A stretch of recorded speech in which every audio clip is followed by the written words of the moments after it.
তো এই যে ইয়ামাহা FZ ভার্সন 1 বাইকটা দেখতে পাচ্ছেন, এই বাইকটা হচ্ছে যে চাবি অন করলে থ্রোটল, এই দেখুন মিটার লাইন আসতেছে না, বাট চেক ইঞ্জিন লাইট জ্বলতেছে এবং পিক আপ নিতেছে না। আমি একটু আপনাদেরকে দেখাই কাছের থেকে ঘুরে, ওই অপোজিট সাইড থেকে বাইকটাতে আমি কিক দিব, কিক দিয়ে স্টার্ট দিব এবং দেখবেন যে পিক আপ দেওয়ার সাথে সাথে পিক আপ থাকবে না, পিক আপটা বন্ধ হয়ে যাবে।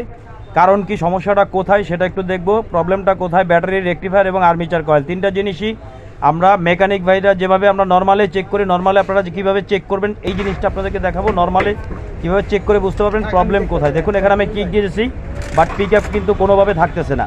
এই যে দেখুন কিক দিতেছি, স্টার্ট নিতেছে, বাট পিক আপ থাকতেছে না, বারবার পিক আপ বন্ধ হয়ে যায়, পিক আপ কোনোভাবেই পিক আপ নিতেছে না। তো এখন এটার এই যে দেখুন চেক ইঞ্জিন লাইটটা কিন্তু ব্লিঙ্ক করতেছে, জ্বলতেছে, বাট মিটারে কিন্তু কোনো লাইট নেই।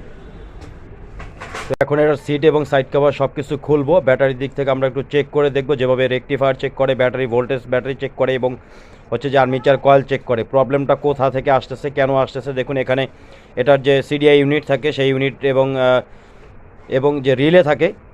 তো এখানে সাইড কভার খুলবো, ব্যাটারির সাইড কভারটাকে খুলে আমরা একটু প্রাথমিকভাবে টেস্ট করব। সেটা হচ্ছে যে আমাদের যে ওয়ার্কশপ আছে, ওয়ার্কশপের ভিতর থেকে আমরা একটা ব্যাটারি লাগাবো। এখানে ব্যাটারিটা এই যে দেখুন ব্যাটারিটাকে খোলা হচ্ছে, ব্যাটারির যে নাট থাকে দুই পাশে নেগেটিভ এবং পজিটিভ যে টার্মিনাল থাকে এটাকে খোলা হচ্ছে। খুলে এটার যে আমাদের ওয়ার্কশপ থেকে যেমনটা বলেছি যে ব্যাটারি একটা লাগাবো, একটা অন্য ব্যাটারি দিয়ে আমরা স্টার্ট দেওয়ার চেষ্টা করব, দেখবো স্টার্ট নেয় কিনা। কারণ হচ্ছে যে এই যে দেখুন নেগেটিভ টার্মিনাল আলাদা করেছি, পজিটিভ টার্মিনালটা কিন্তু খোলা হচ্ছে।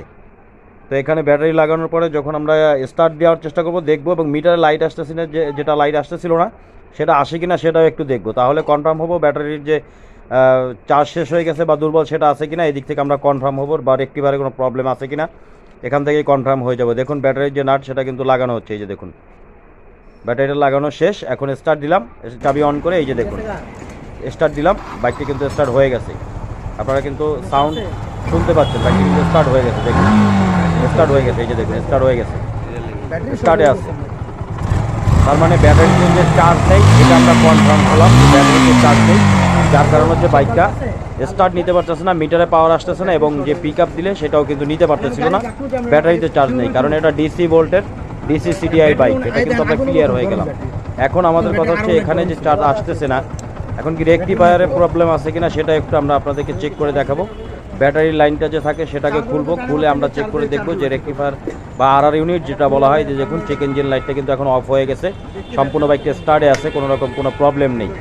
কিন্তু প্রবলেম তো অবশ্যই আছে, সেটা কোথায়, আর্মিচার কয়েল, রেকটিফায়ার নাকি ব্যাটারি, সেটা একটু ক্লিয়ার হবো, কনফার্ম হবো। কারণ অনেকে বলবেন যে রেকটিফায়ারের প্রবলেম আছে। দেখুন ব্যাটারি লাগানো অবস্থায় স্টার্ট দিলে বাইকটা স্টার্ট হয়ে যায়।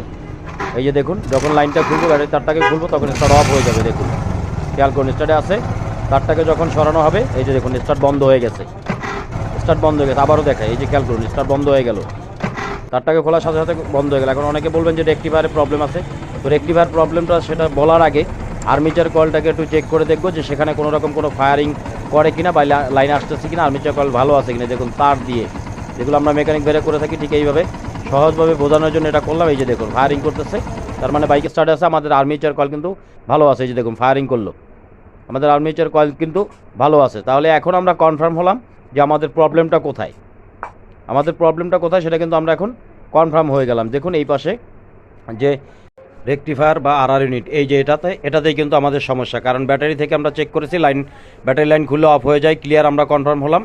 এবং ম্যাগনেট কয়েলে যেহেতু লাইন আসতেছে, তার মানে আমাদের রেকটিফায়ারটা খারাপ, 100% চেঞ্জ করলে এই প্রবলেমটা সমস্যার সমাধান হয়ে যাবে। ব্যাটারিতে চার্জ ছিল না বিদায় মিটার লাইন আসতেছিল না, এবং চেক ইঞ্জিন লাইটটা কিন্তু বারবার ব্লিঙ্ক করতেছিল, কারণ ব্যাটারি লো ছিল, রেকটিফায়ার খারাপ।